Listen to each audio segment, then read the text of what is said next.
কে? মান যাক্কাহা, যে ব্যক্তি তার নফসটাকে, তার এই যে কলব, এটাকে পরিশুদ্ধ করতে পেরেছে, সে ব্যক্তি সফল হয়ে গেল। ওয়াকাদ খাবা মান দাসাহা, আর যে ব্যক্তি তার নফসটাকে পরিশুদ্ধ করতে পারলো না, সে ব্যক্তি ধ্বংস হয়ে গেল। নফস কিভাবে পরিশুদ্ধ হবে, এটা আমাদের আজকের আলোচনার টপিক। তার আগে আমরা বলি, 5 ওয়াক্ত নামাজ ছাড়া নফস কখনো পরিশুদ্ধ হবে না। আজকে আমরা অনেক যদি আলোচনা করি, বাসায় কিছু নিয়ে যেতে না পারি, তাহলে আলোচনার কোনো লাভ নাই, কোনো ফায়দা নাই। মানুষকে দেখানো, তাকবীর দেয়া, এই যে আমাকে প্রোটোকল দিয়ে নিয়ে আসলেন, ঠিক আছে, ভালোবাসা ভালোবাসার জায়গায়, কিন্তু দিন শেষে যদি আমরা আল্লাহর সামনে আত্মসমর্পণ করতে ব্যর্থ হই, তাহলে এই মাহফিলগুলোর বরকত নষ্ট হয়ে যাবে। আমরা কি চাই যে মাহফিলের বরকত নষ্ট হয়ে যায়? আসরের জামাত আমরা আদায় করেছি, এই জামাত আমাদেরকে শৃঙ্খলা শিখিয়েছে, শেখায় নাই? একজন ইমাম লিড দিলেন নামাজে, আপনারা তাকে ফলো করলেন, তাই নয় কি?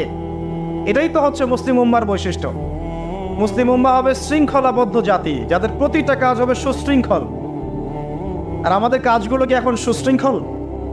আমরা কিন্তু উশৃঙ্খল জীবনযাপন করি। দেখবেন ওই যে একটা হাদিস আছে শেষ জামানায়, যে নারী পুরুষের পোশাক পরবে, পুরুষ নারীর পোশাক পরবে। এই যে উশৃঙ্খলতা দেখেন না এখন শেষ জামানায়। আপনি দেখবেন এমন এক শ্রেণীর মেয়ে বের হয়েছে বাজারে, রাস্তাঘাটে, সমাজে, যারা কাপড় পরবে কিন্তু কাপড় পরেও নগ্ন থাকবে। এ কোনো হাদিস আমি বানিয়ে বলছি না, সবগুলো হাদিস সহিহ। এখন দলিল দিতে গেলে অনেক সময় চলে যাবে। তো উশৃঙ্খলতার যুগ, কাপড় পরে থাকাটা তাকওয়ার পোশাক, শালীনতা। আর এখনকার যুগটা চলছে কাপড় খোলার যুগ। কথা ঠিক না ঠিক বলেন? এখন মানুষ কাপড় খুলতে পারলে বেশি কমফোর্ট ফিল করে। আর আপনারা জানেন না, এই মহাবিশ্বে আমাদের পিতা এবং মাতা আদম এবং হাওয়া আলাইহিস সালাম, তাদেরকে সর্বপ্রথম কে নগ্ন করে দিয়েছিল জানেন? ফালাম্মা যাকাশ শাজারা, যখন আমাদের পিতা মাতা ওই গাছের কাছে চলে গেলেন। কোন গাছ? যেটা আল্লাহ পাক বলেছিলেন ফালা তাকরাবা হাদিহি শাজারা। ওই গাছের কাছে যখন তারা চলে গেলেন, তার ফল খেয়ে ফেললেন। বাদাত লাহুমা সাওআতিহিমা, তাদের এই যে পোশাকটা, এই পোশাকটা খুলে পড়ে গিয়েছিল এবং লজ্জাস্থান উন্মুক্ত হয়ে গিয়েছে। তো সর্বপ্রথম আমাদের পিতা মাতাকে নগ্ন করে দিয়েছিল কে? ইবলিস। এখন যারা মুসলিমদের গা থেকে কাপড় খুলে ফেলতে চাচ্ছে, এরা তাহলে কার অনুসারী? দলিল কি পেয়েছেন? বানিয়ে বলি নাই, সূরা আরাফ পড়েন, পেয়ে যাবেন ইনশাআল্লাহ। কোন সূরা? সূরা আরাফ। প্রথম নসিহত প্রিয় ভাইরা, এই যুগটা হচ্ছে উশৃঙ্খলতার যুগ। এই যুগে মানুষ আল্লাহ পাকের হালালকে খুব কমই পরোয়া করে। আল্লাহর হালালকে মানুষ হারাম করে নিচ্ছে, আর আল্লাহর হারামকে মানুষ হালাল করে নিচ্ছে। আল্লাহ পাকের বিশাল একটা হারাম হচ্ছে সুদ বা রিবা, আর এখন আমাদের উপর রিবা হয়ে গেছে ওয়াজিব। নাউজুবিল্লাহ। একটা দেশ নাই যেটা সুদমুক্ত, একটা জেলা পাবেন না সুদমুক্ত, একটা গ্রাম, থানা, ইউনিয়ন পাবেন না সুদমুক্ত। নবীজি এই যুগের কথাই হয়তো বা বলেছেন, যে যুগে মানুষ সুদ থেকে বেঁচে থাকতে চাইলেও সুদের ছিটা ফোঁটা গিয়ে তার গায়ে লাগবে। মনে করেন আপনি একটা কনস্ট্রাকশন করেছেন, একটা সুদী প্রতিষ্ঠান থেকে লোন নিয়েছেন। এখন আপনি ওই কনস্ট্রাকশনটা ভাড়া দিয়েছেন, সেখানে মনে করেন আমি ভাড়া নিয়েছি, আমি আপনাকে মাসে মাসে ভাড়া প্রদান করছি, আপনি সেই ভাড়ার টাকাগুলো কালেক্ট করছেন, করে সেই প্রতিষ্ঠানের লোন শোধ করছেন। প্রত্যক্ষভাবে না হলেও আমি কিন্তু পরোক্ষভাবে সুদে হেল্প করছি। আমি বুঝাতে পারছি না মনে হয়। এর বাইরে 1% মানুষ এখন পৃথিবীতে নাই যে ব্যক্তি রিবা থেকে বাইরে, ইচ্ছাকৃত হোক অনিচ্ছাকৃত হোক। আর এই প্রসঙ্গ আসলে আমি 2-4টা কথা না বলে থাকতে পারি না। সেটা হলো, নবী সাল্লাল্লাহু আলাইহি ওয়াসাল্লাম বলেছেন, রিবার 73টা শাখা আছে পাপের, তার মধ্যে সবচেয়ে নিচু শাখা হচ্ছে নিজের মাকে বিয়ে করা। সহিহ বুখারীর একটা বর্ণনা এসেছে, যে ব্যক্তি 1 দিরহাম সুদ খায়, দিরহাম কি? রৌপ্য মুদ্রা। কোথায় আছে? জাদুঘরে। কোথায় আছে? মার্কেটে আছে। রৌপ্য মুদ্রা দেখেছেন জীবনেও? স্বর্ণ মুদ্রা দেখেছেন? কোরআনে আছে, হাদিসে আছে, মার্কেটে নাই। কেন মার্কেটে নাই? কারণ পশ্চিমারা স্বর্ণ এবং রৌপ্য মুদ্রাকে হারাম করে দিয়েছে। পশ্চিমারা স্বর্ণ এবং রৌপ্য মুদ্রার ডিলিংসটাকে মার্কেট থেকে উঠিয়ে দিয়েছে। এই জন্য আপনি মার্কেটে গোল্ড কয়েন এবং সিলভার দিরহাম পাবেন না। কিন্তু আল্লাহর রাসূল সাল্লাল্লাহু আলাইহি ওয়াসাল্লামের যুগে এটা ছিল। এখন অনেক মানুষ দেখবেন বেদাত নিয়ে কথা বলে একদম ফেনা বের করে ফেলছে। অর্থনৈতিক সেকশনের বেদাত চোখে পড়ে নাই। এখন বলতে পারে এটা তো দুনিয়াবি বিষয়, বাস্তবিক অর্থে এটা দুনিয়াবি বিষয় নয়। কারণ এই পেপার মানির মধ্য দিয়ে, ইলেকট্রনিক মানির মধ্য দিয়ে আপনার সম্পদকে সিজ করে চুষে খাওয়া হচ্ছে, আপনি বুঝতে পারছেন না। এখন প্রতারণা করা কি জায়েজ না জায়েজ? শোয়েব আলাইহিস সালামের নাম শুনেছেন? এটা কম ছিল মাদিয়ানে, শোয়েব আলাইহিস সালামের কম। এই কম সম্পর্কে আল্লাহ পাক যখনই কথা বলেছেন তখনই তাদের একটা দোষ উল্লেখ করেছেন। সেটা কি?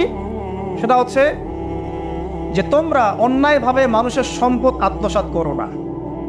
তোমরা অন্যায়ভাবে মানুষের সম্পদ আত্মসাৎ করো না। এই কাজটা করতো শোয়েব আলাইহিস সালামের কম, এবং তারা মাপে কম দিত, জনগণের অর্থ সম্পদ লুটে পুটে খেত। আল্লাহ রাব্বুল আলামিন তাদেরকে ভূমিকম্প দিয়ে ধ্বংস করে দিয়েছে।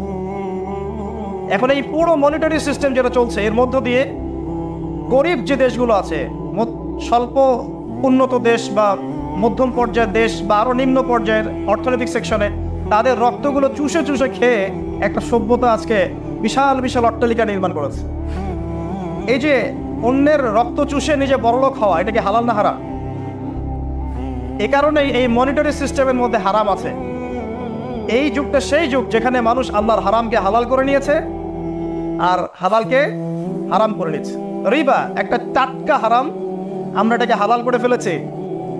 এখন এই হাদিসগুলো শুনলে আমাদের গায়ের মধ্যে দাগও কাটে না, অন্তরটা কেঁপে ওঠে না, আমাদের কলবে কোনো নড়া দেয় না। নবী সাল্লাল্লাহু আলাইহি ওয়াসাল্লাম বলছেন, 1 দিরহাম যে ব্যক্তি সুদ খেয়েছে সে যেন 36 বার জিনা করেছে। কতবার? আমি হাদিসটা বানিয়ে বললাম কি বললাম না, আপনারা আলেমদেরকে জিজ্ঞাসা করবেন, বাসায় গিয়ে অবশ্যই জিজ্ঞাসা করবেন। যদি দেখেন হাদিস ঠিক আছে, সহি, তাহলে আল্লাহর ওয়াস্তে এখন যেমন তওবা করলেন আমি 5 ওয়াক্ত নামাজ ছাড়বো না, ঠিক আমার সাথে আবার তওবা করেন যে সারা জীবন সুদ খাবো না ইনশাআল্লাহ। নবী সাল্লাল্লাহু আলাইহি ওয়াসাল্লাম 4 শ্রেণীর মানুষকে অভিশাপ করেছেন। 1 শ্রেণী যে সুদ খায়, 2 নাম্বার যে দেয়, 3 নাম্বার যে সাক্ষী থাকে, 4 নাম্বার যে লিখে রাখে। এখন আপনি বলেন এই পুরো মনিটারি সিস্টেমের মধ্যে এই 4 শ্রেণীর মানুষ আছে না? কোনো না কোনোভাবে আমরা এর সাথে সম্পৃক্ত নই কি? সম্পৃক্ত। অতএব আল্লাহর এই বাণীকে যদি ভয় করেন, কোন বাণী? আল্লাহ পাক বলছেন, ইয়া আইয়ুহাল্লাযীনা আমানু হে মুমিনগণ ইত্তাকুল্লাহ, তোমরা আল্লাহকে ভয় করো। ওয়াযারু মা বাকিয়া মিনার রিবা ইন কুনতুম মুমিনিন, তোমরা সুদের অবশিষ্ট অংশগুলো ছেড়ে দাও যদি প্রকৃতপক্ষে তোমরা মুমিন হয়ে থাকো। ওয়া ইন লাম তাফআলু, তোমরা যদি সুদ না ছাড়ো, আল্লাহর হুঁশিয়ারি শোনেন, যদি তোমরা সুদ না ছাড়ো, ফাযানু বিহারবিন মিনাল্লাহি ওয়া রাসূলিহি, আর আল্লাহ এবং তার রাসূলের সাথে যুদ্ধের ঘোষণা শুনে রাখো। আল্লাহ এবং তার রাসূলের বিপক্ষে যুদ্ধ করে কেউ জান্নাতে যাবে, কেউ কবরের আযাব থেকে বাঁচতে পারবে, কেউ হাউজে কাউসারের পানি পাবে, আল্লাহ এবং তার রাসূলের সাথে যুদ্ধ করে কেউ টিকতে পারবে? আপনার কি তাই মনে হয়? যদি মনে হয় তাহলে দিব্যি সুদ খান, কোনো সমস্যা নাই। আর যদি মনে হয় যে আল্লাহ এবং তার রাসূলের সাথে যুদ্ধ করে আমি পার পাবো না, আল্লাহ এবং তার রাসূলের বিরুদ্ধাচরণ করে আমার কবর টিকবে না, কারণ আমি একটা কথা বারবার বলি আপনাদেরকে যে আল্লাহ ছাড়া আমাদের আপন বলতে কেউ আছে? একাই এসেছেন পৃথিবীতে, একাই যেতে হবে। আপনার খ্যাতি, আপনার অর্থনৈতিক খ্যাতি, অর্থের প্রতিপত্তি, আপনার ক্ষমতার দাপট, আপনার ধর্মীয় দাপট, কোনো কিছুই, ফ্যান ফলোয়ার্স, কেউ আপনার সাথে কবরে যাবে না। মনে করেন আমি আসছি, আপনারা সবাই স্লোগান দিচ্ছেন, কথার কথা আপনারা আমাকে ভালোবাসেন, বা একজন পলিটিশিয়ান আসছে, আপনারা সবাই স্লোগান দিচ্ছেন, ভালোবাসেন তাকে। দিন শেষে ওই পলিটিশিয়ান একাই কবরে যাবে, দিন শেষে আপনিও একাই কবরে যাবেন, আমিও একাই কবরে যাব। আলটিমেটলি কি হলো? দুনিয়া এবং আখেরাতে আল্লাহ ছাড়া প্রকৃত বন্ধু আমাদের কেউ নাই, প্রকৃত মওলা কেউ নাই। সেই আল্লাহ এবং তার রাসূলের বিরুদ্ধাচরণ করে কেউ তার সাথে যুদ্ধ করে কবরে পার পাবে, এমনটা ভাবা বোকামি নয় কি? আল্লাহ পাক আমাদেরকে বোঝার তৌফিক দান করুন। এটা সেই যুগ যে যুগে মানুষ আল্লাহর হারামগুলোকে হালাল করে নিচ্ছে। মাদক দ্রব্য হালাল না হারাম? এখন দেখবেন মেজরিটি সংখ্যক মানুষ মাদক দ্রব্যের সাথে সংশ্লিষ্ট হয়ে গেছে। স্পেশালি বর্ডার এলাকা যেগুলো আছে বাংলাদেশের, সেই বর্ডার এলাকাগুলোতে দিব্যি রমরম ব্যবসা চলছে, মাদকের দিব্যি ব্যবসা চলছে। এবং যারা মাদক খাচ্ছে এরা মুসলিম, তারা হয়তো এই হাদিস জানে না, আল্লাহ পাক ওদের কানের মধ্যে আমার এই হাদিস যেন পৌঁছে দেন। আমিন। নবী সাল্লাল্লাহু আলাইহি ওয়াসাল্লাম বলেছেন, আমি মেরাজের রাতে যখন গিয়েছি তখন 1 শ্রেণীর মানুষকে দেখেছি, ওদেরকে শাস্তি দেওয়া হচ্ছে। কি শাস্তি? জাহান্নামীদের রক্ত এবং পুঁজ ওদেরকে খেতে দেওয়া হচ্ছে। জিবরাইল আলাইহিস সালামকে জিজ্ঞাসা করা হলো যে এরা কারা? তিনি বললেন, এরা আপনার উম্মতের সেই সব ব্যক্তি যারা মাদক দ্রব্য সেবন করত। আল্লাহ রাব্বুল আলামিন তার হাবিবের মাধ্যমে জানিয়েছেন, যখন কোনো মুসলিম মাদক সেবন করে বা কোনো ব্যক্তি মাদক সেবন করে, তখন 40 দিন তার নামাজ কবুল হয় না। এরপর যদি সে তওবা করে তাহলে আল্লাহ পাক তার তওবা কবুল করবেন ইনশাআল্লাহ। যদি সে আবারও মাদক খায় তওবা করার পর, আবার 40 দিন তার নামাজ কবুল হবে না। যদি সে আবার তওবা করে আল্লাহ পাক আবার তাকে মাফ করে দিবেন। যদি সে আবারও মাদক খায়, আবার 40 দিন তার নামাজ কবুল হবে না। তারপর যদি আবার তওবা করে, আবার আল্লাহ তাকে মাফ করে দিবেন। এরপরেও যদি সে আবার মাদক দ্রব্য সেবন করে, নবী সাল্লাল্লাহু আলাইহি ওয়াসাল্লাম বলছেন তাকে আল্লাহ রাব্বুল আলামিন পরকালে মৃত্যুর পরে তিনাতুল খাবাল পান করাবেন। তিনাতুল খাবাল। জিজ্ঞাসা করা হল, ইয়া রাসূলুল্লাহ, তিনাতুল খাবাল কি জিনিস? নবী সাল্লাল্লাহু আলাইহি ওয়াসাল্লাম উত্তর দিচ্ছেন, এটা হচ্ছে জাহান্নামীদের রক্ত, মাংস, এগুলো পুড়ে পচে যে রসটা বের হবে, এটা হচ্ছে তিনাতুল খাবাল। এই যে দুনিয়াতে যারা ওয়াইন খাচ্ছে, শ্যাম্পেইন, ওয়াইন, বিয়ার, তারপরে যে কি ভোদকা, হ্যাঁ, গাঁজা, হেরোইন, ফেন্সিডিল, ইয়াবা, একটা বিষয় শোনেন, কি কারণে আপনি সেখানে যাচ্ছেন? হতাশা, অথবা সঙ্গদোষ, অথবা পারিবারিক চাপ, অথবা যে গার্লফ্রেন্ড ছেড়ে চলে গেছে, এই তো বিষয়গুলো। কি কারণে মানুষ মাদকের কাছে যায়, কেন যায়, কারণটা কি? আমরা যখন ফিলোসফি পড়তাম তখন একটা তত্ত্ব পড়ানো হয়েছে আমাদের। তত্ত্বটার নাম হচ্ছে কার্যকারণ তত্ত্ব। মানে প্রত্যেকটা কাজের পিছনে একটা কারণ থাকে, ঠিক আছে? এই যে মুসলিমরা নামাজ পড়ে কেন? আল্লাহর জন্য। মুসলিমরা যাকাত দিবে কেন? আল্লাহকে সন্তুষ্ট করার জন্য। মুসলিমরা প্রতিটা কাজ কেন করে? পরকালের স্বার্থে। পরকালের স্বার্থ নাই, আমি নাই। যে কাজে পরকালের স্বার্থ নাই সে কাজে মুসলিমরা নাই। তাই প্রতিটা কাজের পিছনে একটা কারণ থাকে। দেখবেন কেন সে সুদ খাচ্ছে? তার পরিবারের স্বার্থে। কেন সে ঘুষ নিল? তার ছেলে মেয়ের উন্নয়নের জন্যে। কেন সে দুর্নীতি করছে? বিকজ সম্পত্তি অর্জন করে সে তার ভবিষ্যৎ প্রজন্মকে সিকিউর করতে চায়। কেন সে মাদক খেলো? ওই যে গার্লফ্রেন্ড ছেড়ে চলে গেছে তাই। কেন মাদক খেলো? ওই যে এক বন্ধু মাদক খায়, সে ডাকছে, আয় একটা টান দে, সঙ্গদোষ। কেন সে মাদক খেলো? পরিবারের চাপ, হতাশা। কেন মাদক খাচ্ছে? চাকরি পায় না, বেকার, মাদক খাচ্ছে। মানে মেন্টাল চাপগুলো নিতে পারছে না, সে মাদক খাচ্ছে। সবচেয়ে বেশি মানসিক চাপ কাদের উপর আসে জানেন? 1 নম্বর নবীগণের উপরে, 2 নম্বর আল্লাহর সৎ বান্দাদের উপরে, তারপর যার ঈমান যত উঁচু তার উপর মানসিক চাপ তত বেশি আসে। এখন যদি মানসিক চাপের সলিউশন মাদকই হবে, তাহলে তো আমাদেরই মাদক খাওয়া দরকার ছিল। নাউজুবিল্লাহ। আমরা যে পরিমাণ মানসিক চাপ ফেস করি এটা চিন্তাই করতে পারবেন না। যে যত বড় দায়িত্বশীল, যারা পলিটিশিয়ান, ওদেরকে জিজ্ঞাসা করবেন তারা কি পরিমাণ মানসিক চাপ নিয়ে ঘোরেন। আপনার কাছে মনে হচ্ছে যে একটা ক্ষমতা পেয়েছেন, খুব মানে উনি অনেক বড় ক্ষমতাধর, উনি অনেক ভালো আছেন, উনি মোটেই ভালো নাই। ওনাকে জিজ্ঞাসা করেন, উনি মোটেই ভালো নাই। এই মানুষের যে পেরেশানি, যে চাপ, এগুলো নিতে নিতে তার স্ট্রোক হয়ে যাচ্ছে, হার্ট স্ট্রোক হচ্ছে, ডায়াবেটিস হচ্ছে, হাই ব্লাড প্রেশার, ইসিজি করো, দেখবেন।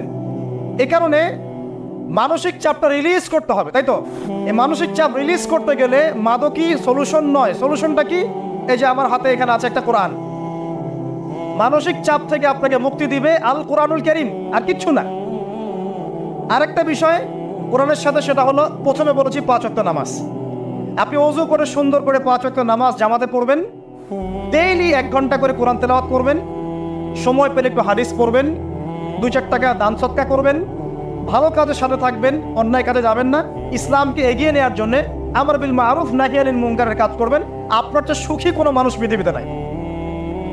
ওই সুখ যদি ওই যে বুশরা জানতে পারতো না, তাহলে আপনার কলিজার মধ্যে পারমাণবিক বোম মেরে দিত। কথা বুঝতে পারেন নাই? পশ্চিমারা যদি জানতে পারতো যে মুসলিমরা কত শান্তিতে থাকে এসব কাজ করার পরে, তাহলে আমাদের অন্তরের মধ্যে পারমাণবিক বোম মেরে ধ্বংস করে ফেলত। ওরা তো আমাদের সুখ দেখতে পারে না, পারে? প্রকৃতপক্ষে এরা বিশ্বের কোনো ধার্মিক মানুষের সুখই দেখতে পারে না। এরা শুধু মুসলিমদের শত্রু নয়, বরং ধর্মের শত্রু।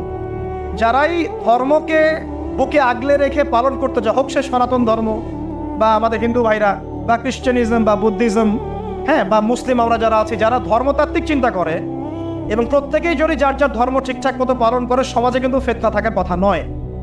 কারণ প্রত্যেকটা ধর্মের মধ্যেই ভালো কাজের কথাই কিন্তু বলা হচ্ছে। তো যারা ধার্মিক, এদের বিরুদ্ধে তারা লেগে পড়ে এবং তারা চায় সারা বিশ্বের মধ্যে ফাসাদ সৃষ্টি করতে। কাদের খাসলত সারা বিশ্বে ফাসাদ সৃষ্টি করা? বলতে পারবেন? আপনাকে আমি দেখাচ্ছি, সূরা কাহফ খুলে দেখেন। যুলকারনাইন একজন বাদশা, তিনি মাশরিক মাগরিব সব জয় করেছেন, মানে পূর্ব পশ্চিম পুরোটাই তার রাজত্ব। এত দাপট ছিল সেই বাদশার যে যেদিক দিয়ে যাবে সেনাবাহিনী নিয়ে সেদিক থেকে জয় করে ফেলবে, সুবহানাল্লাহ। এবং তিনি উদ্ধত অহংকারী ছিলেন না, তিনি আল্লাহর অনুগত বান্দা ছিলেন। একটা কওমের মধ্যে গেলেন, সেই কওমটা ছিল পাহাড়ের মাঝখানে, দুই পাহাড়ের মাঝখানে। এখন ওই কওম তাকে বলছে, ইয়া যাল করনাইন, হে যুলকারনাইন, ইন্না ইয়াজুজ ওয়া মাজুজ মুফসিদুনা ফিল আরদ। ভালো করে বোঝেন, হে যুলকারনাইন, নিশ্চয়ই ইয়াজুজ আর মাজুজ এই দুই শ্রেণীর মাখলুক, তারা পৃথিবীতে ফাসাদ সৃষ্টি করে বেড়াচ্ছে। কি করছে? সারা পৃথিবীতে ফাসাদ সৃষ্টি করে বেড়াচ্ছে। ফাহাল নাজআলু লাকা খরজান আলা আন তাজআলা বাইনানা ওয়া বাইনাহুম সাদ্দা। হে যুলকারনাইন, আমরা কি আপনাকে ট্যাক্স দিব, কর দিব, যে আপনি ওদের আর আমাদের মাঝখানে একটা প্রাচীর নির্মাণ করে দিবেন, যে ওরা আমাদের কাছে আর আসতে পারবে না? কারা এটা? ইয়াজুজ আর মাজুজ। এই ইয়াজুজ আর মাজুজকে যুলকারনাইন আলাইহিস সালাম তিনি প্রাচীর নির্মাণ করে দিলেন লোহা এবং এই যে তামা দিয়ে। এরপর তারা আর ওই কওমের ক্ষতি করতে পারলো না। কিয়ামতের আগে আগে তারা বের হয়ে আসবে এবং সারা বিশ্বে ফাসাদ সৃষ্টি করবে। এখনও তারা বের হয়ে আসছে, আমি সেটা বলছি না, কিন্তু এখন পুরো বৈশ্বিক প্রেক্ষাপটে যারা বিশ্বে ফাসাদ সৃষ্টি করে বেড়াচ্ছে, এদের মধ্যে এই ইয়াজুজ মাজুজের খাসলত আছে, চরিত্র আছে। দেখবেন ওই দিকে ইউক্রেনকে ব্যস্ত রেখেছে রাশিয়ার এগেনস্টে এবং নিউক্লিয়ার যুদ্ধ বাঁধানোর পায়তারা করছে। এটা অলমোস্ট আমাদের ঘরের কোনায় চলে এসেছে। নকিং অ্যাট দ্য ডোর বলে একটা কথা আছে ইংরেজিতে, একদম ঘরের কোনায়। যে কোনো মুহূর্তে দেখবেন ওয়ার্ল্ডে একটা ম্যাসাকার সৃষ্টি হয়ে গেছে। ওইদিকে তাইওয়ানকে ব্যস্ত রেখেছে চায়নার এগেনস্টে, ওইদিকে ইসরায়েলকে ব্যস্ত রেখেছে প্যালেস্টাইনিদের এগেনস্টে, এদিকে দেখবেন যে ইরাকে ব্যস্ত রেখেছে এই কন্টিনেন্টকে ISIS দিয়ে। ঠিক আছে, বাংলাদেশকেও ব্যস্ত রাখার চেষ্টা করছে মায়ানমারকে দিয়ে, দেখছেন না? তো পুরো বিশ্ব জুড়ে এদের এজেন্ডা হচ্ছে সারা বিশ্বে আমরা ফাসাদ সৃষ্টি করে মানব জাতিকে কমিয়ে ফেলবো, মুসলিমদেরকে ধ্বংস করব, মুসলিম যুবকদেরকে পর্ন দেখাবো, ওদেরকে মাদক খাওয়াবো, ওদের মধ্যে জেনা, অশ্লীলতা, পরকীয়া ছড়িয়ে দিব, হ্যাঁ, এবং মহামারী ছড়িয়ে দিব, দিয়ে মুসলিম জনসমষ্টিকে কমিয়ে নিয়ে আপোষে কোন্দলে লাগিয়ে দিয়ে আস্তে আস্তে আমরা বিশ্বে শাসন করতে হবে, এদেরকে ডমিনেট করবে। এবং এই এজেন্ডা বাস্তবায়নের দিকে তারা এগিয়ে যাচ্ছে সুকৌশলে। আর আমরা কি করছি ভাই? আমরা শুধু কাজ যতটুকু না করছি তার চেয়ে বেশি আমরা আইওয়াসা শোডাউন করছি। দেখেন বেশিরভাগ মানুষ আমাদের নামাজের খবর নাই, বেশিরভাগ মানুষ তাজকিয়া আত্মশুদ্ধির খবর নাই, ভালো আলেমের কাছে এসে পড়ে থাকবে কোনো খবর নাই, কোরআন পড়া শিখবে এসবের খবর নাই।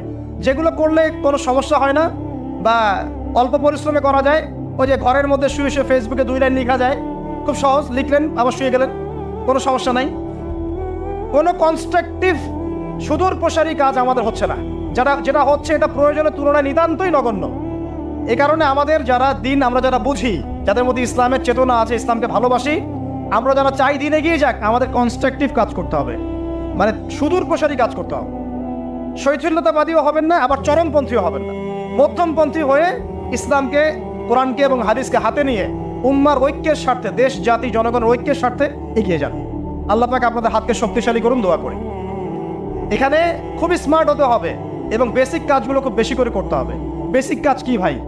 বেসিক কাজ হচ্ছে আপনার নামাজ, বেসিক কাজ আপনাকে কোরআন শিখতে হবে, বেসিক কাজ আপনাকে আরবি শিখতে হবে, বেসিক কাজ আপনি যেখানে পড়াশোনা করছেন এই পড়াশোনা করে ওই জ্ঞানটাকে দিয়ে ইসলামের খেদমতে আপনাকে কল্যাণে কাজ করতে হবে। বেসিক কাজ যেখানে আপনাকে আল্লাহ পাক দায়িত্ব দিবেন সেখান থেকেই আপনাকে দিনের খেদমত করতে হবে। ডক্টর হন, দিনের খেদমত করেন, ইঞ্জিনিয়ার হন, দিনের খেদমত করেন, পলিটিশিয়ান হন, কোনো আপত্তি নাই, আমরা আপনাকে ভোট দিব ইনশাল্লাহ, আমরা আপনাকেই ভোট দিব ইনশাল্লাহ। আপনি ওখানে গিয়ে দিনের খেদমত করেন, আল্লাহ পাক তৌফিক দান। কথা কি বুঝতে পারছেন? ইসলাম ক্ষমতা জোর করে আদায় করে নেওয়ার জন্য আসে নাই। আবু যার রাদিয়াল্লাহু আনহু কি বলছেন জানেন? আবু যার রাদিয়াল্লাহু আনহুকে নবী সাল্লাল্লাহু আলাইহি ওয়াসাল্লাম বলছেন, আবু যার তুমি দায়িত্ব চেয়ে নিও না, কারণ যদি তুমি দায়িত্ব চেয়ে নাও তখন আল্লাহর পক্ষ থেকে তোমাকে সাহায্য করা হবে না, আর যদি মানুষ তোমাকে দায়িত্ব দেয় আল্লাহ তোমাকে সাহায্য করবে ইনশাআল্লাহ। কত চমৎকার সিস্টেম ইসলামে। আর এখন আমরা কি করি? আমাকে দেন, ও ভালো না আমি ভালো, ওরা সব খারাপ আমি ভালো। বুঝতে পারছেন না কিয়ামতের মাঠে কি কঠিন হিসাবটা দিতে হবে। আল্লাহ পাক আপনাদেরকে বোঝার তৌফিক দান করুন। এগুলো কল্যাণকর নয়, আপনার জন্য অকল্যাণ হতে পারে। তবে হ্যাঁ, যদি আপনার মধ্যে ঈমান থাকে, আপনার মধ্যে যোগ্যতা থাকে, অবশ্যই আপনি দায়িত্ব চেয়ে নেবেন এবং ইনশাআল্লাহ তখন আমরা আপনাকে দায়িত্ব দিব, আমরা আপনাকে ভোট দিব, আপনি জনগণের শাসন কার্য পরিচালনা করবেন, আল্লাহ আপনার হাতকে শক্তিশালী করবেন ইনশাআল্লাহ। আল্লাহ পাক আমাদের নিচু থেকে উঁচু মহলের সবাইকে হেদায়েত দান করুন, দোয়া করি আমি। ইসলাম কারো শত্রু নয়, মুসলিমের রক্ত ঝরানোর জন্যে, কল্লা কাটার জন্য আমরা কিন্তু পৃথিবীতে আসি নাই। আমরা আমাদের আসল শত্রুদেরকে চিনতে ভুল করেছি। এই কারণে আমরা আপোষে হানাহানি কাটাকাটির মধ্যে লিপ্ত আছি। এই যে সামনে যে কি হবে আল্লাহ ভালো জানেন। দেখবেন কত মানুষ যে মুসলিম মারামারি করে মারা যাবে আল্লাহ ভালো জানেন। এইগুলো কাম্য নয়। আল্লাহ পাক আমাদেরকে বোঝার তৌফিক দান করুন। দেখুন ভাই, এই যুগের কথা বলতে গিয়ে এখানে আসলাম। ওই যে যুলকারনাইন যে ইয়াজুজ মাজুজের কথা বললো, এখনকার বিশ্ব যারা পরিচালনা করে দেখবেন তাদের মধ্যে ওই ফাসাদ সৃষ্টি করার এই খাসলতটা থেকেই গেছে। সারা বিশ্বেরা ফাসাদ সৃষ্টি করছে। আমি কিন্তু বলিনি এরাই ইয়াজুজ মাজুজ, কথাকে আবার অন্যদিকে নিয়ে যায় না। আমি কিন্তু এই কথা বলি নাই। আমি বলছি তাদের মধ্যে এই চরিত্র দেখা যায়। এই যুগ সেই যুগ যখন আপনি মাদককে হালাল করে নিচ্ছেন, রিবাকে হালাল করে নিচ্ছেন, বেহায়াপনাকে হালাল করে নিচ্ছেন, কাপড় খোলাকে হালাল করে নিচ্ছেন। আপনি মুসলিম হয়েও দেখবেন শিরকে লিপ্ত আছেন। সুন্নতে লেবাস আছে কিন্তু আকীদার মধ্যে বেদাত থেকে গেছে। আপনি মুসলিম হয়ে হালাল হারাম রিজিকের পরোয়া করছেন না, দিনের বেসিক জিনিসগুলো শিখছেন না। আল্লাহ পাক এই যুগের ফিতনাগুলো থেকে আমাদের মুসলিমদেরকে হেফাজত করুন, আমিন। কিভাবে সাফল্য অর্জন করবেন আমি একটা পয়েন্ট আজকে উল্লেখ করে এই পয়েন্ট থেকে আলোচনা গুটিয়ে নিব ইনশাআল্লাহ। আমি আজকে একটা পয়েন্ট বলছি আপনাকে, সব কথা একদিনে বলা সম্ভব না। আল্লাহ রাব্বুল আলামিন বলেন কদ আফলাহা মান যাক্কাহা, সে ব্যক্তি সফল হয়ে গেছে যে ব্যক্তি তার আত্মাকে পরিশুদ্ধ করতে পেরেছে। ওয়া কদ খাবা মান দাসাহা, যে ব্যক্তি আত্মাকে পরিশুদ্ধ করতে পারে নাই সে ব্যক্তি ধ্বংস হয়ে গেছে। কিভাবে পরিশুদ্ধ করবেন? তিনটা হাদিস আপনাকে আগে শোনাই। এক, আল্লাহ রাব্বুল আলামিনের হাবিব মুহাম্মদ সাল্লাল্লাহু আলাইহি ওয়াসাল্লাম দরুদ পড়েন, বলেন সাল্লাল্লাহু আলাইহি ওয়াসাল্লাম। তিনি বলছেন যে আল্লাহর এমন কিছু বান্দা আছে যারা জান্নাতে প্রবেশ করবে যাদের অন্তরটা হবে পাখির মতো নরম। কার মতো? পাখির মতো। একটা হাদিস শুনলেন। 2 নম্বর হাদিস, আল্লাহর রাসূল সাল্লাল্লাহু আলাইহি ওয়াসাল্লাম বলছেন শহীদদের আত্মা যখন আল্লাহর কাছে পৌঁছায়, আল্লাহ রাব্বুল আলামিন সেই আত্মাগুলোকে সবুজ রঙের কিছু পাখির মধ্যে প্রদান করেন এবং সেই পাখিগুলো আরশের নিচে লণ্ঠন আছে এখানে বসে থাকে এবং তারা জান্নাতের যে কোনো জায়গায় যায়, ঘুরে খাবার খায়, আবার ফিরে আসে। আল্লাহ পাক তাদেরকে বলেন যে তোমরা কি চাও, তোমরা কি চাও? শহীদরা কিচ্ছু বলতে পারে না। কি চাইবো? আল্লাহ এত নিয়ামত দিয়েছেন, কি চাইব? যখন আল্লাহ বারংবার প্রশ্ন করতে থাকেন তোমরা কি আর কিছু চাও, তোমরা কি আর কিছু চাও, তোমরা কি আর কিছু চাও, তখন শহীদরা শেষে বুঝে যে আমাদের কিছু না কিছু তো বলতে হবে এখন। তখন তারা বলে হে আল্লাহ, আমরা আরো একবার পৃথিবীতে যেতে চাই এবং তোমার পথে জীবন দিয়ে আবার ফিরে আসতে চাই। আল্লাহ পাক বলেন এই সুযোগ তো আর নেই, অতএব তোমাদের আর কিছু চাওয়ার নেই, তোমরা এখানেই থাকো। আরেকটা হাদিস শোনেন। রাসূলুল্লাহ সাল্লাল্লাহু আলাইহি ওয়াসাল্লাম বলেছেন, এই হাদিসটা ওমর রাদিয়াল্লাহু আনহু থেকেও এসেছে, যে তোমরা যদি, হে মানব জাতি বা হে মুসলিমরা, তোমরা যদি আল্লাহর কুল করতে, ভরসা করার মতোই ভরসা করতে, আল্লাহ পাক তোমাদেরকে পাখিদেরকে যেমন করে রিজিক দেন তোমাদেরকে ঠিক সেইভাবে রিজিক দিতেন। তোমরা কি লক্ষ্য করো না যে পাখিরা খালি পেটে বের হয়ে যায় বাসা থেকে সকালবেলা এবং সন্ধ্যাবেলা ভরা পেটে বাসায় ঢোকে? আপনাকে যে 3টা হাদিস শোনালাম, এই 3টা হাদিসে একটা শব্দ হচ্ছে কমন। শব্দটা কি বলেন? পাখি। পাখি কে? পাখি। আল্লাহ রাব্বুল আলামিন পাখিদের কাছ থেকে আমাদেরকে শিখতে বলছেন এবং বলছেন যে পাখিদের মনটা হয় খুব নরম, খুব সফট এবং তারা আল্লাহর প্রতি তাওয়াক্কুল করে পূর্ণ মাত্রায়। তারা সকালবেলা ভোরবেলা বের হয়ে যায় এবং সন্ধ্যাবেলা বাসায় ফেরে, খালি পেটে বের হয়, ভরা পেটে বাসায় ফেরে। এবং আল্লাহ পাক সবচেয়ে সম্মানিত মওত যেটা শহীদের মওত, সেই শহীদদের আত্মাকে আল্লাহ পাক পাখির রূপ দিবেন। তাহলে পাখিটার বিষয়ে একটা ফোকাস করার দরকার আছে না? আচ্ছা, এখানে আসেন। পাখির মন হচ্ছে নরম, মানে পাখির মনটা তাসকিয়া, আত্মশুদ্ধিতে পরিপূর্ণ। কদ আফলাহা মান যাক্কাহা, সে ব্যক্তি সফল হলো যার হৃদয়টা পবিত্র, নিষ্পাপ, নিষ্কলুষিত হলো, সে ব্যক্তি সফল হবে। একটা কাজ এখানে খেয়াল করেন, পাখিরা সকালবেলা ভোরবেলা বের হয় আর সন্ধ্যাবেলা বাসায় ফেরে। এখনকার মুসলিমদেরকে দেখবেন দুপুরবেলা ওঠে, রাত 3টায় ঘুমায়। কথা কি বোঝেন নাই? পাখির একদম ভোরবেলা ওঠে, যখন ফজরের আজান দিচ্ছে ঠিক তার এক মুহূর্তে পাখির কিচিরমিচির শুনছেন, তার মানে নামাজের ওয়াক্ত প্রায় চলে যাচ্ছে। তার মানে তার আল্লাহ পাকের হুকুমের সাথেই জেগে ওঠে, সূর্য ডুবে তারা ডুবে যায়। ঠিক এরকম সুন্নত ছিল নবী সাল্লাল্লাহু আলাইহি ওয়াসাল্লামের এবং সাহাবায়ে কেরামের। আজকে 1400 বছর পর মুসলিম জাতি এই সুন্নাহ ভুলে গেছে। আর আমাদের সুন্নত দেখবেন, যদি কোনো রকম উঠেও ফেলি ফজরে, আবার 12টা পর্যন্ত ঘুম। আরো বেশি। আর এই যুব সমাজ যারা আছো তোমরা কেউই 3টা 4টার আগে ঘুমায় বলে আমার মনে হয়। অলওয়েজ অনলাইনে পড়ে আছে, টিকটক নিয়ে, ফেসবুক নিয়ে, গার্লফ্রেন্ডের সাথে চ্যাটিং। পাখির মতো হতে পারলে পরে মনটা তো নরম হবে, তারপরে না তাস্কি অর্জন হবে। পাখির রুটিনটা কি? ভোরবেলা বের হয় আর সন্ধ্যাবেলা বাসায় ঢোকে। অতএব আমরা যদি রাসূলুল্লাহ সাল্লাল্লাহু আলাইহি ওয়াসাল্লামের সুন্নাহ মতো ওই ভোরবেলা উঠতে পারি আর আর্লি নাইট ঘুমিয়ে যেতে পারি এবং সারাদিন যদি রাসূলের সুন্নাহগুলোর উপর আমল করতে পারি, তাস্কি অর্জন হবে ইনশাআল্লাহ। কথা বুঝতে পারছেন? 2, পাখির মতো নরম মন লাগবে। এখনকার আমরা যারা বেঁচে আছি আমাদের মনগুলো কঠিন। কেমন কঠিন? পাথরের মতো কঠিন। আমরা যখন দেখি একটা মাইয়েতকে নিয়ে যাওয়া হচ্ছে জানাজায়, আমাদের কোনো ফিলিংস কাজ করে না। জানাজায় যাচ্ছে, জানাজায় দাঁড়িয়েও মোবাইলটা টিপাটিপি করছে। জানাজার সাথে চলছে, কোনো ফিকির নাই যে এই জানাজা আমার হবে কালকে, ওই মোবাইল টিপাটিপি করছে। আমি এমনও দেখেছি, দাফন করা হলো মাইয়েতকে, দাফন করার পরে চারপাশে মানুষজন জড়ো হয়ে গল্প করছে, ভাই আপনার ওই জমিটার কি খবর, আপনার ওইটার কি খবর, বিজনেস কেমন চলছে, চাকরির কি অবস্থা। এই যে মাইয়াতকে পাশে দাফন করলো, কোনো ফিলিংস নাই, কোনো ফিলিংস নাই। আমি আত্মশুদ্ধির কথা বলছি। আত্মশুদ্ধির জন্য আপনার মনটাকে পাখির মতো সফট নরম করতে হবে। যখন আপনি সফট নরম করবেন এবং আত্মশুদ্ধি অর্জন করবেন, তখন 2 ডানা মেলে আপনি আকাশে উঠতে পারবেন ইনশাআল্লাহ। আত্মশুদ্ধি অর্জন না করতে পারলে ডানা কেটে পড়ে যাবে, তখন আর আকাশে উঠতে পারবেন না। কোন আকাশে? ওই যে শহীদের রূপ যে আকাশে চলে গেছে, ওই আকাশ। অতএব মন কেন কঠিন হলো প্রিয় ভাই? 1 নম্বর কারণ, আমরা শিরকের ভাবে লিপ্ত আছি। 1 নম্বর, শিরকের ভাবে লিপ্ত থাকা অবস্থায় মুসলিমদের মনটা কঠিন হয়ে গেছে। আপনি কি মনে করছেন আমরা শিরক করি না? মুসলিমরাও কবর পূজা করে, দেখবেন মুসলিমরাও দেখবেন অনেক ক্ষেত্রে মাজার পূজা করছে। আমি বলিনি যে অলিয়া উলিয়ার মাজার জিয়ারত করা যাবে না, আমি কথা বলছি না, কিন্তু আপনি মৃত মানুষের কাছে আপনার ভালো মন্দ চাইতে পারেন না। কথা বুঝতে পারেন নাই? আমরা অবশ্যই অলিয়া উলিয়াদের কবর জিয়ারত করব। এটা আপনাকে মৃত্যুর কথা স্মরণ করাবে। তাদের একটা রব আছে যেটাকে আমরা প্রভাব বলি, এটা আপনার মধ্যে আসবে। আমরা অবশ্যই জিয়ারত করব। জিয়ারত করতে বলেছেন নবী সাল্লাল্লাহু আলাইহি ওয়াসাল্লাম, কারণ এটা আপনাকে পরকালের কথা কি করবে? স্মরণ করাবে। উমরা করতে যান, আল্লাহ পাক সবাইকে তৌফিক দান করুন উমরা হজ করার এবং বড় হজ করার। আমি দোয়া করি ওখানে সবচেয়ে সেরা যে দৃশ্যগুলো দেখা যায় তার মধ্যে একটা রাসূলুল্লাহ সাল্লাল্লাহু আলাইহি ওয়াসাল্লামের রওজা। ওখানে গেলে চোখের পানি ঝরে না এমন কোনো মুসলিম নাই, আছে? নাই। আরেকটা সবচেয়ে মন নরম করা একটা দৃশ্য হচ্ছে জান্নাতুল বাকি, যেটা আমরা বাকিউল গারকাত বলি, যেখানে আপনি দেখবেন সাহাবায়ে কেরাম রাদিয়াল্লাহু আনহুমের কবর, যতদূর চোখ যায় তাদের কবর।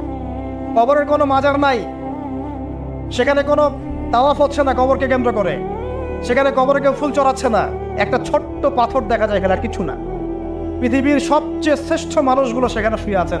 ওখানে গিয়ে দাঁড়াবেন, দেখবেন নিজেকে তুচ্ছ বলে মনে হবে, মনে হবে আমি এই পৃথিবীতে আর কি করছি।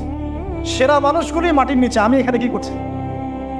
তো দেখুন প্রিয় ভাইরা, অবশ্যই অলিয়া উলিয়াদের কবর জিয়ারত করবেন, কিন্তু মৃত ব্যক্তি আপনার কল্যাণ করতে পারবে? অকল্যাণ করতে পারবে? হ্যাঁ, তারা আল্লাহর কাছে সুপারিশ করতে পারবে আল্লাহ পাক যখন তাদেরকে অনুমতি দিবেন। তারপর আল্লাহ পাক যখন অনুমতি দিবেন তখন নবী সাল্লাল্লাহু আলাইহি ওয়াসাল্লাম সুপারিশ করবেন, অলিয়া উলিয়াগণ করবেন, আলেম ওলামা করবেন, শহীদগণ করবেন, হাফেজে কোরআন করবে, অনেকেই করবে ইনশাআল্লাহ। আল্লাহ পাক আমাদের তাকদীরে এইসব সুপারিশ নসিব করুন বলিলে আমি। মুসলিমরা আজকে শিরিক করছে অনেক ক্ষেত্রে। দেখবেন হাতে একটা এই যে বালা পরে আছে, খুলে না। কেন খোলেন না ভাই? বলে যে এটা খুললে যদি রোগ হয়, রোগ দেওয়ার মালিক কে? ওই বালা না আল্লাহ? এই যে আপনার বিশ্বাস জন্মে নিয়েছে, এই যে বিশ্বাসটা জন্মিয়েছে আপনার হাতের উপরে, এই বালার উপরে, এটাই শিরক, এটাই শিরক। যদি আপনি বিশ্বাস করেন যে এটা হাতে থাকলে আপনি সুস্থ থাকবেন, হাত থেকে খুলে পড়ে গেলে আপনি আর বাঁচবেন না, এই যে কল্যাণ অকল্যাণের মালিক আপনি কাকে করলেন? ওই বালাকে করেছেন, আল্লাহকে করেন না।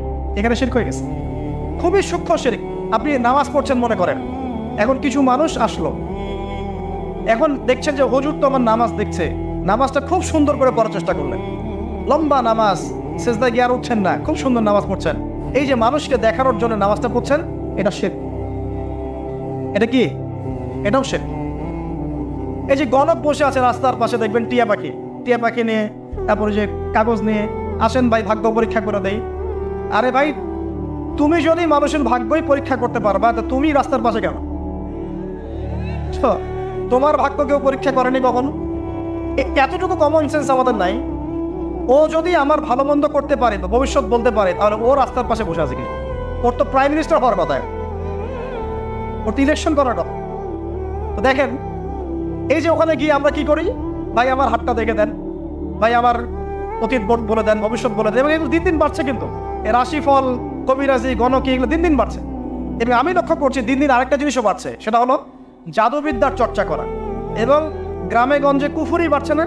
কুফুরি করা, তাবিজ করা, বিচ্ছেদ করা, স্বামী স্ত্রীর বিচ্ছেদ করা, মেয়েকে বশ করা, সন্তানকে বশ করা বাড়ছে না? সবই শিরক, এগুলো সবই কুফুরি। এগুলো মুসলিমরা করছে না। মুসলিমরা এসব শিরকে লিপ্ত আছে বলেই তো অন্তর কঠিন হয়ে গেছে।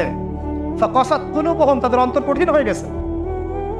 তো একটা হাদিস বলে এখানে খালি নবী সাল্লাল্লাহু আলাইহি ওয়াসাল্লাম বলছেন, যদি কেউ কোনো গণকের কাছে যায়, গিয়ে বলে দেখেন তো আমার হাতটা একটু, ও কিন্তু বিশ্বাস করে না যে এ ভবিষ্যৎ বলতে পারে, খালি এমনি বলেছে একটু দেখেন তো, বলার সাথে সাথেই 40 দিনের নামাজ কবুল হবে।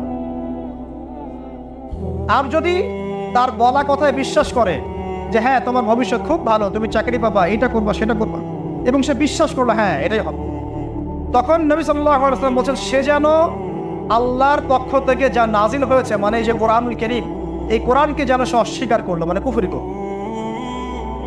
এগুলো আমরা করছি না ভাই? অনেক কিছু করছি আমরা। স্তম্ভের পূজা করছি, অনেক মুসলিম আগুনের পূজা করছে। আগুন জ্বালিয়েছেন, মাথা নত করছেন কেন? আগুনের সামনে আপনি মাথা নত করবেন কেন? আপনি একটা স্তম্ভের সামনে, গাছের কাছে, গাছের সামনে দাঁড়িয়ে মাথা নত করে ধ্যান করবেন কেন? আপনি মেডিটেশন করছেন কি জন্য? আপনাকে নামাজ দেওয়া হয় নাই? 5 ওয়াক্ত নামাজ দেওয়া হয় নাই?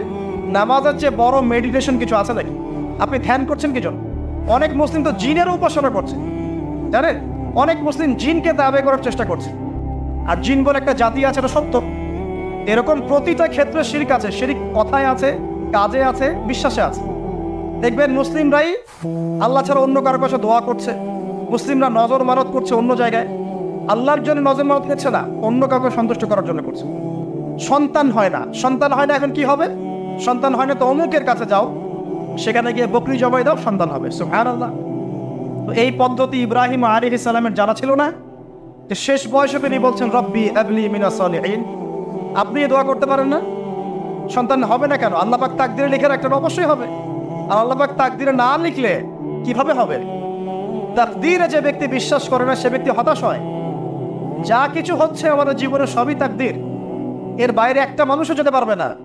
প্রিয় ভাইরা, কথায়, কাজে এবং চিন্তায় আমরা অনেক শিরিক করছি। শিরিকের কারণে আমাদের অন্তর কঠিন হয়ে গেছে। আরো কেন কঠিন হচ্ছে? বেদাত। আমল করছেন নবীর সুন্নত মারার জায়গায় অন্য কিছু আপনি করছেন। এমন এমন কিছু আমল করছেন যেগুলোর সাথে রাসূলের সুন্নতের কোনো সম্পর্ক নাই এবং সাহাবীদের সুন্নতেরও কোনো সম্পর্ক। এই ক্ষেত্রে গিয়ে আপনি বেদাত করছেন, বেদাত করে অন্তর কঠিন হয়ে যাচ্ছে। অন্তর কঠিন হওয়ার একটা বড় কারণ হচ্ছে হারাম রিজিক। যখন আপনি হারাম রিজিকে যাচ্ছেন, সুদ, ঘুষ, আপনার দুর্নীতি, আপনার এই যে অন্যের সম্পদ আত্মহত্যা হয়ে যাচ্ছে। আমি কি বুঝাতে পারছি না? হারাম রিজিক যখন আপনার শরীরে ঢুকছে, অন্তরটা শক্ত হয়ে যাচ্ছে। একটা হাদিস যথেষ্ট। আল্লাহ রাসূল বলেছেন ইন্নাল্লাহা তাইয়্যিব লা ইয়াকবালু ইল্লা তাইয়্যিব। আল্লাহ পাক পবিত্র সত্তা, তিনি পবিত্র ছাড়া কবুল করেন না। আপনি 10টা হজ করে আসেন, চুরির টাকা দিয়ে, ডাকাতির টাকা দিয়ে, আত্মসাতের টাকা দিয়ে, দুর্নীতির টাকা দিয়ে, যদি কবুল হয় তাহলে কোরআন সুন্নাহ মিথ্যা হয়ে যাবে। নাউযুবিল্লাহ। কথা কি বুঝতে পারছেন না? আল্লাহ রাব্বুল আলামিন বলছেন আল্লাহ পাক পবিত্র ছাড়া কবুল করেন না। হারাম রিজিক দিয়ে ইবাদত কবুল হয় না। আমরা ওই যে রংপুর অঞ্চলে একবার ওই যে হারাগাছ একটা অঞ্চল আছে না, সেখানে গিয়েছিলাম। সেখানে মাশাআল্লাহ আবার বিড়ির অনেক ফ্যাক্টরি আছে। কিসের? বিড়ি তো হালাল নাকি? তামাক তো হালাল নাকি? তো সেখানে বিড়ি ফ্যাক্টরির অনেক মালিক আছে এবং তারা মসজিদ কমিটির অনেক দায়িত্বপ্রাপ্ত আর। মুসলিমদের গায়রত্ব এখন নাই। মুসলিমরা এদেরকে আবার মসজিদ কমিটির সদস্যও বানিয়েছে। তো এখন মসজিদ কমিটিতে এসে তার প্রভাবে আর ইমাম সাহেব টিকতে পারে না। 1-2 জন বলে নামাজের পর হাত তুলে দোয়া করতে হবে, 2 জন বলে করা যাবে না। ঠিক আছে? এই নিয়ে ক্যাচাল। এই ক্যাচাল হতে হতে দেখা গেল এক পর্যায়ে মারামারি পর্যন্ত হয়েছে। মসজিদ ভাগ হয়েছে, মারামারিও হয়েছে। তো সেখানে আমাকে দাওয়াত করেছিল যে ওয়াজ করার জন্য, দোয়া করার কথা বলছে। তাই আমি বললাম যে দোয়া করে লাভ কি? দোয়া করলেই বা কি, না করলেই বা কি? রিজিকটাই তো হারাম। আপনি তো তামাকের টাকা খাচ্ছেন, তামাক। আপনি মাদকের টাকা খাচ্ছেন, এটা কি হালাল না হারাম? তো হারাম টাকা দিয়ে হাত তুলে দোয়া করলেই কি, না করলেই কি? দোয়া তো উঠছে না উপরে। আগে হারাম রিজিক ছাড়েন, তারপর দোয়া করুন। তো রিজিক হারাম হওয়ার কারণে আমাদের কি হচ্ছে? অন্তরটা কি হচ্ছে ভাই? কঠিন হচ্ছে। ওই পাখির মতো আর মুক্ত আকাশে উঠতে পারবে না।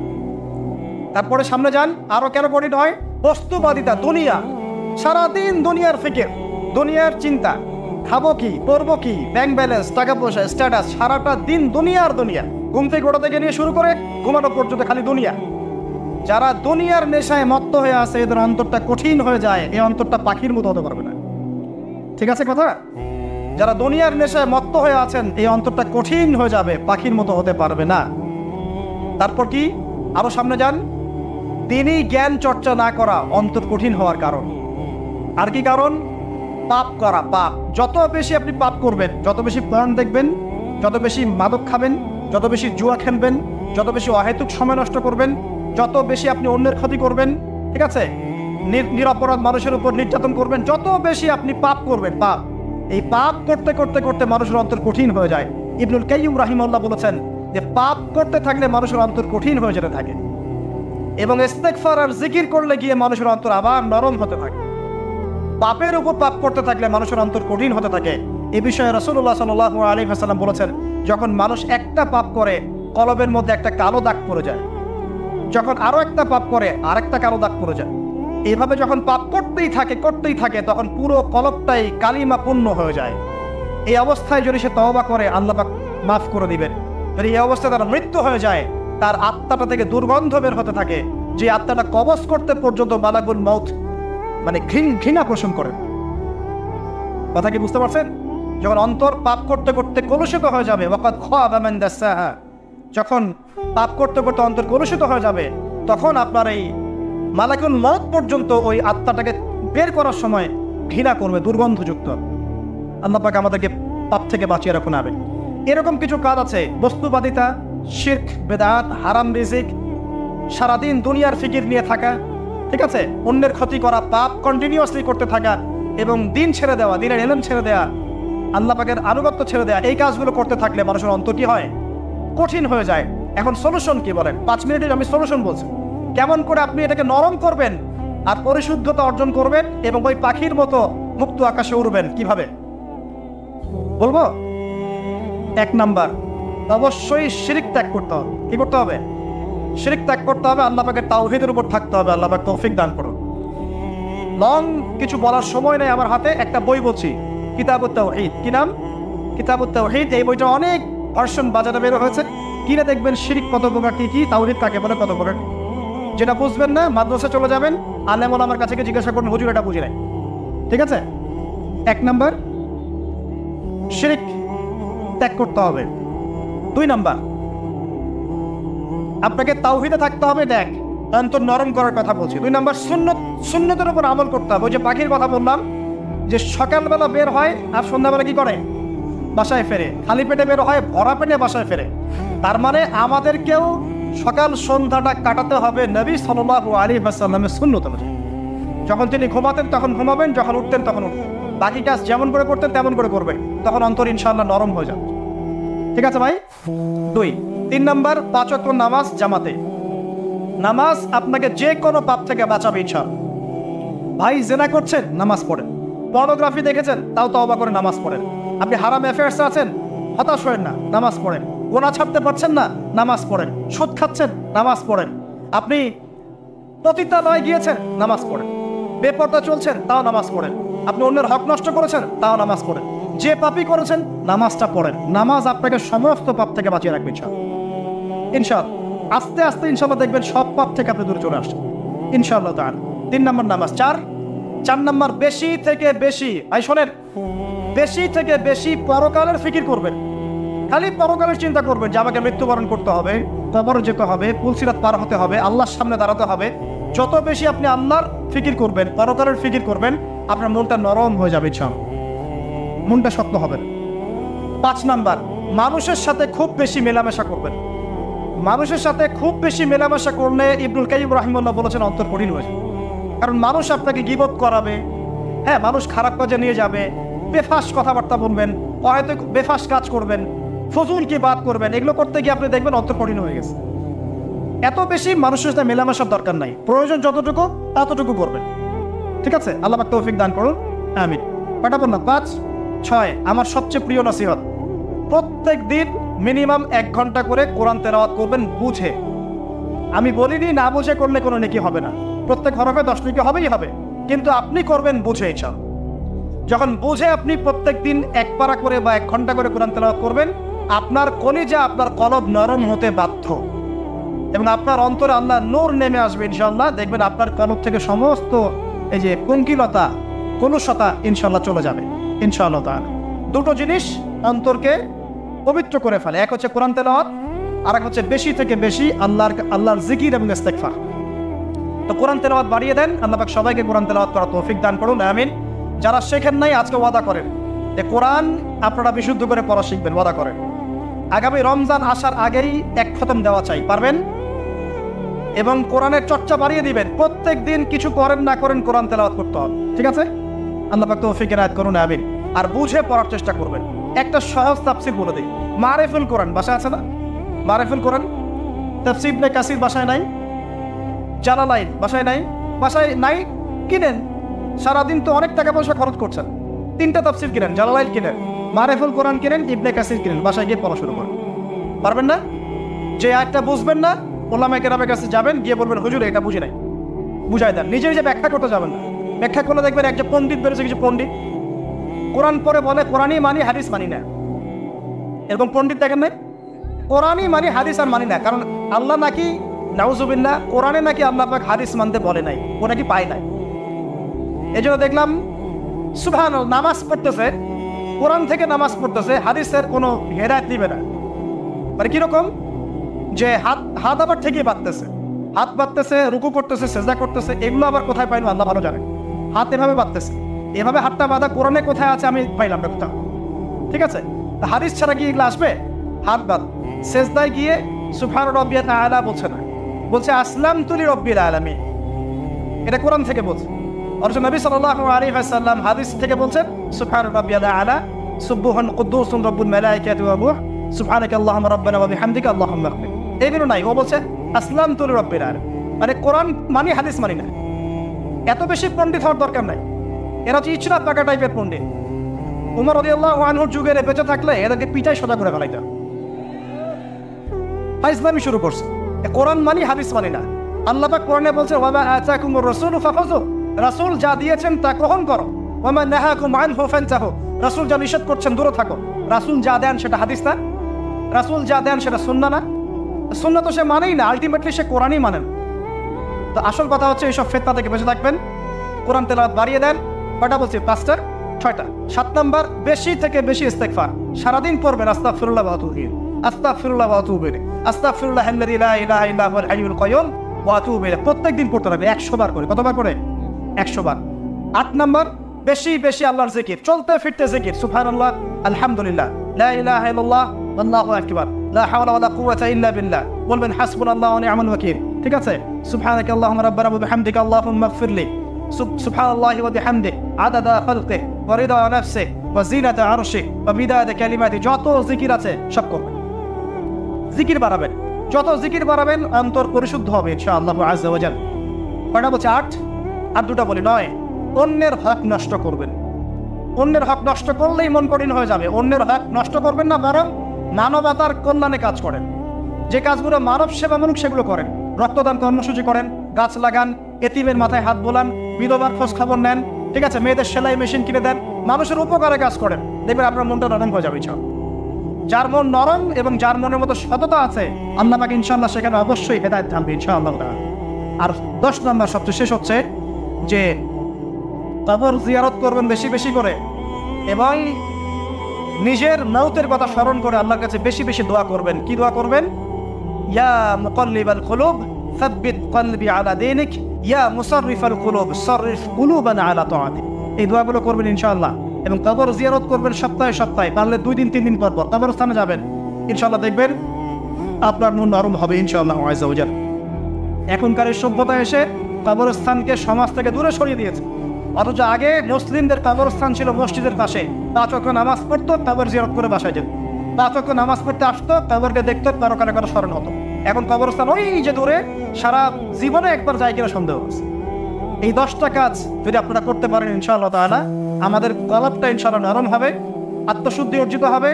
আর এগুলোর পাশাপাশি অবশ্যই আল্লাহওয়ালা আত্মশুদ্ধিওয়ালা মানুষের সহবতে গিয়ে থাকবে। আল্লাহওয়ালা আত্মশুদ্ধিওয়ালা মানুষের সহবতে গিয়ে থাকলে তাদেরকে দেখেই দেখবেন মুন্ডা নরম হয়ে যাবে ইনশাআল্লাহ। ইলমি পরিবেশে থাকেন, দিনী পরিবেশে থাকেন, আমর বিল মারুফ নাহি আনিল মুনকারে কাজ করেন, 3 দিন 7 দিন 40 দিন যতদিন পারেন আল্লাহর পথে সময় লাগান। আমি এটাকে আপনার আত্মশুদ্ধির জন্য বলছি, এটা একমাত্র পদ্ধতি আত্মশুদ্ধির এটা বলছি না। এখানে গেলে আপনি ইনশাআল্লাহ আপনার ইসলাহ এবং সংশোধনের জন্য কাজ করতে পারবেন। আল্লাহ রাব্বুল আলামিন আমাদের সবার কলবগুলোকে পরিচ্ছন্ন করুন। আল্লাহ পাক আমাদের সবাইকে শিরকের পাপ থেকে বাঁচিয়ে রাখুন, হৃদয় কঠিন হওয়া থেকে বাঁচিয়ে রাখুন। আল্লাহ পাক আমাদেরকে বেশি থেকে বেশি কোরআন তেলাওয়াত করার তৌফিক দান করুন, দ্বীনি জ্ঞান চর্চা করার তৌফিক দান করুন। আল্লাহ পাক আমাদের সবাইকে হারাম রিজিক, জিনা, সুদ, ঘুষ থেকে বাঁচিয়ে রাখুন।